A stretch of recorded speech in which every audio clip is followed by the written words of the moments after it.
Yesterday we looked at 12 of the 24 Championship teams and when they last appeared in the top flight of English football. Click the link in the top right corner if you missed that, but today we're going on to part 2 and look at the remaining 12 teams in the second tier, beginning with Leeds United. 2004 was the last time Leeds were in the Premiership, and it ended in disastrous fashion after what had been some brilliant years under David O'Leary, where they had infamous European nights at Elland Road, challenging at the top of the division with the likes of Manchester United and Arsenal. This is their 14th season without Premier League football, and they even dropped into League One. After years of disappointment and mediocrity, Leeds finally looked like they could get back to the Premier League, narrowly missing out on the playoffs last season and starting this campaign very brightly under Thomas Christiansen. Next up we've got Middlesbrough, who were relegated from the Premier League last season. Before that, Borough had spent 7 years in the Championship after being relegated in 2009, and after several failed managerial appointments finally got it right with Aitor Karanka, but their return at the big time was short-lived, and now Gary Monk is the man tasked with getting the Teesside club back up at the first time of asking. Next up it's Millwall, who were last in the top flight in 1990, back when it was the old First Division, before the Premier League Corporation took over. Like various teams currently in the Championship, Millwall have spent a majority of the 21st century fluctuating between the Championship and League One, returning to the second tier this season after beating Bradford in the League One player final. Will the glory days of the late 80s ever return to the Den? Over to East Anglia we go with Norwich City, who were relegated to the Championship in 2016 along with Newcastle and Aston Villa. The Canaries are probably the biggest yo-yo club around nowadays alongside Hull City, often having a team that was too good for the Championship but not good enough to survive in the Premier League, and many were shocked to see that Norwich weren't even able to make the playoffs last season. Clearly another rallying cry from Delia Smith is needed, or maybe it's the players are eating too many of her pies. Next up it's Nottingham Forest, who haven't been a Premier League club since 1999. A former European Cup winner, Nottingham Forest are probably the biggest team around who have spent the most time outside of the Premier League, and they were almost even further away than ever, avoiding relegation to the third tier on the final day of last season. It's been far too long since Forest even came close to promotion, but Mark Warburton is doing his best to build a team capable of competing once again, although it may take some time.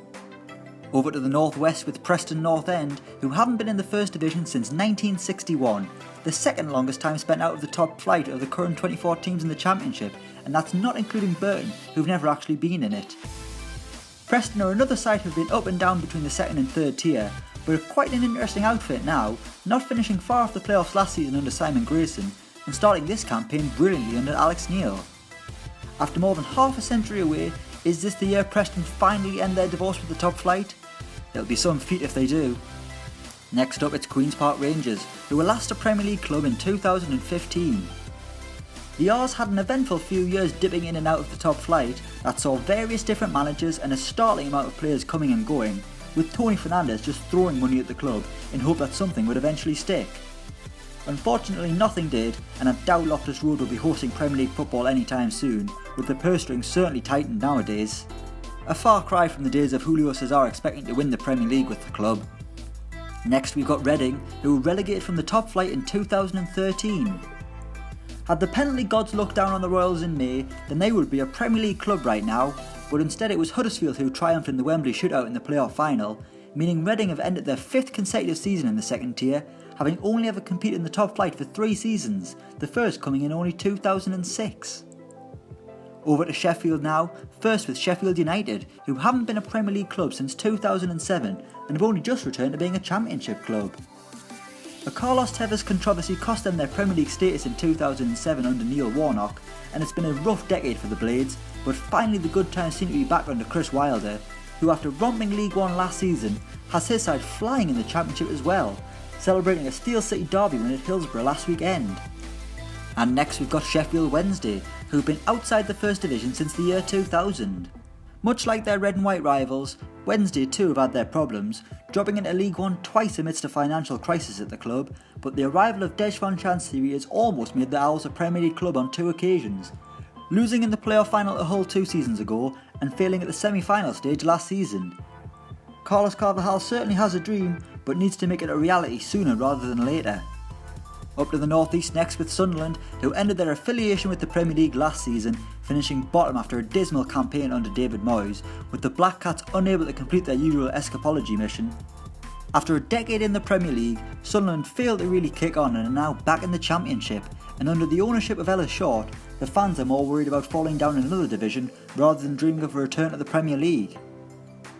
And finally, we've got Wolverhampton Wanderers, who've been away from the Premier League since 2012, and it's been quite the rollercoaster for Wolves fans ever since.